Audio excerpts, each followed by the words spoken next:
بسم الله الرحمن الرحيم. إذا جاءك المنافقون قالوا نشهد إنك لرسول الله والله يعلم إنك لرسوله والله يشهد إن المنافقين لكاذبون. اتخذوا أيمانهم جنة فصدوا عن سبيل الله إنهم ساء ما كانوا يعملون. ذلك بأنهم آمنوا ثم كفروا فطبع على قلوبهم فهم لا يفقهون.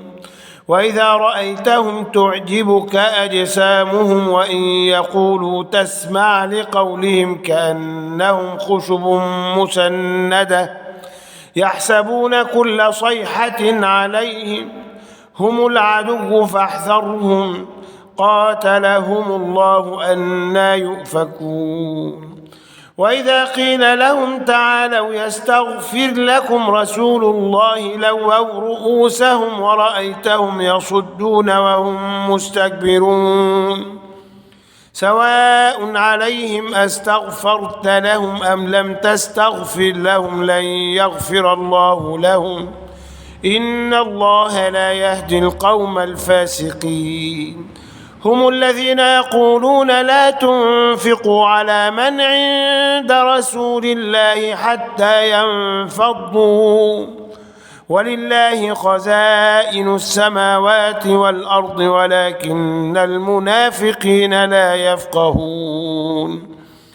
يقولون لئن رجعنا إلى المدينة ليخرجن الأعز منها الأذل ولله العزة ولرسوله وللمؤمنين ولكن المنافقين لا يعلمون. يا أيها الذين آمنوا لا تلهكم أموالكم ولا أولادكم عن ذكر الله ومن يفعل ذلك فأولئك هم الخاسرون. وأنفقوا مما رزقناكم